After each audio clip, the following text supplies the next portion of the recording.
이른바 청담동 주식 부자 이희진 씨, 이 주식 전문가라며 유명세를 떨치다가 3년 전에 투자 사기 등으로 구속됐고요. 지금 그 혐의를 받으면서 항소심 진행 중인데 피해자들도 적지 않은 것으로 알려져 있습니다. 자, 그런데 이 씨 부모가 살해되면서 또 한 번 충격을 주고 있습니다. 지금까지 밝혀진 수사 내용으로는 아직 곳곳에 많은 의문점이 남아 있는데요. 자, 지금부터 현장으로 따라가 보시죠.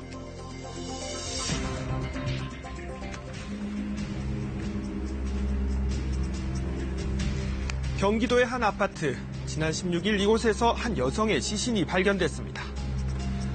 오랫동안 부모의 소식이 끊겼다는 아들의 신고로 경찰이 직접 문을 따고 들어가 장롱에 있던 시신을 확인하게 된 겁니다. 경찰차가 경찰차가 여러 대 와 있고 어저께도 아침에 이렇게 내려다 보니까 어저께 아침에도 경찰차가 또 한 대 있더라고요. 이사 온 지 1년쯤 된 부부는 이웃과 별로 교류가 없었다고 합니다. 한명이 있었던 것 같은데 애들하고 전혀 교류가 없어가지고 그때 저도 몰라요. 그래서 깜짝 놀랐어요. 사망한 지 오래된 것으로 보이는 아내만 시신으로 발견됐을 뿐 이 남편의 모습은 보이지 않았습니다.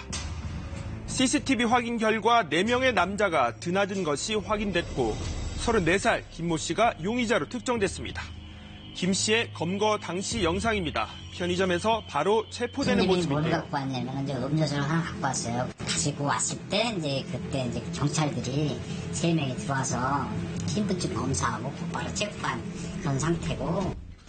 체포 당시 김 씨는 이렇게 얘기했다고 합니다. 피해자한테 형사가 사체 어디다 주겠어. 그러니까 이제 미안하다 맞다. 창고 어디다 놨다 이렇게 얘기를 했지.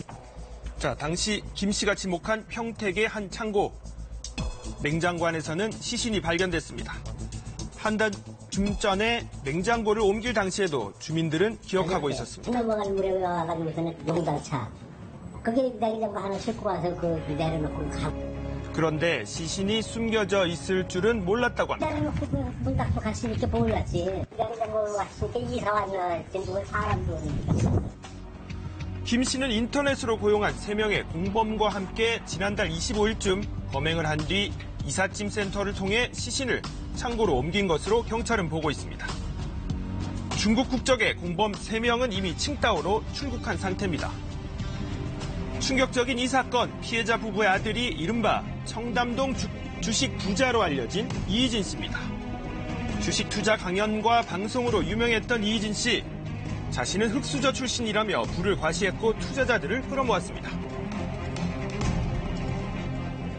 저희 집이 원래는 재계에 계신 분들, 회장님들 이런 분들이 묵던 곳이에요. 큰 돈을 벌 수 있다며 주식 종목을 소개했던 이 씨. 펀드 다 해약하세요. 예, 아싸 이희진이 케어해 드릴게요. 사 빨리. 너 진짜 난다니까 수익. 자신이 헐값에 사둔 주식이 폭등한 뒤 주식을 파는 수법으로 부당 이익을 취한 이 씨. 당시 검찰 조사에서 피해자만 200여 명, 피해액은 200억 원이 넘는 것으로 알려졌습니다. 1심에서 징역 5년을 선고받은 이 씨는 현재 구속 상태로 항소심을 진행 중입니다. 이번 사건으로 구속 집행 정지를 받고 장례를 치르는 중입니다. 자, 이제 수사는 피의자 김 씨의 범행 동기에 맞춰져 있습니다. 사전 준비는 물론 이 씨 어머니 행세를 하며 이 씨 동생을 속이는 등 범행 이후 대응도 치밀했기 때문입니다. 먼저 일당은 왜 한 명의 시신만 옮긴 것일까요? 전문가들의 의견을 들어보시죠. 이용 가치가 있으면은 그걸 가져가는 건 맞는 거고, 이용 가치라고 하면은 기존에 있어서의 범죄를 은폐하기 위한 방법. 수사에 혼선을 주기 위해 가지고 아내는 집에다 두고 남편은 돈을 가지고 마치 집을 나간 것처럼 꾸미기 위해서 또 다른 가능성 중에 하나는 남편은 아직 살아있다라는 시그널을 주기 위해 가지고 2천만 원을 빌려간 뒤 갚지 않아 범행을 저질렀다는 진술도 신빙성이 낮다는 게 전문가들의 판단입니다. 피고자를 사망에 이르게 하면 돈은 어떻게 받나요? 그리고는 이제 2천만 원에 동원할 수 있는 인력이 아니에요. 지금 범행 동기는 애당초에 어떤 다른 이제 동기가 존재하는 것이고 그것을 은폐하기 위해서 지금 거짓말을 하고 있다.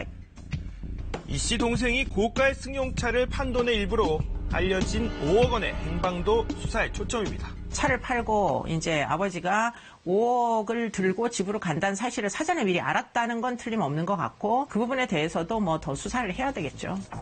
이희진 씨 투자 피해 사건과 관련 있지 않겠냐는 의문도 제기되고 있습니다. 어떻게 됐든 이희진 씨와 연관이 되었다는 것은 맞는 거예요. 그게 보복성 강도를 했다라고 하는 게 직접적인 거고 부모한테 숙연했을 가능성이 높다고 판단했을 때는 간접적인 거겠죠. 너무나 많은 의혹이 있는 매우 부자연스러운 살인 사건이에요. 사실은 만일 배우가 있다면 배우를 밝혀야 될 것이고 조력자들과 신뢰 관계를 맺으면서 범행을 저질러 수 있었던 건지 사실은 충분한 이제 설명이 필요한 사건이다 이렇게 보입니다. 피의자 김 씨에 대해서는 구속영장이 신청됐고 나머지 공범 3명의 행방도 추적 중입니다.